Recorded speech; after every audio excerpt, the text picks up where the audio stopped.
अपने मिस्टर जी से सलाम और बंदगी बना के रखती है। आइए आप तो अपने मिस्टर जी से सलाम और बंदगी बना के रखती है। मैडम जी पहले तो नहीं लेकिन आज पता चला है। आइए आप तो अपने मिस्टर जी को गुलाम बना के रखती है। गजब गजब क्या बात।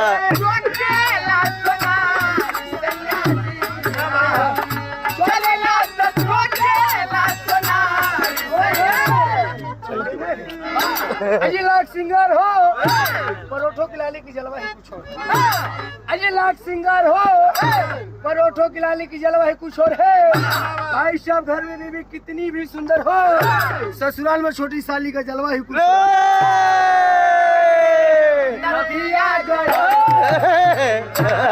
क्या भैया क्या बात।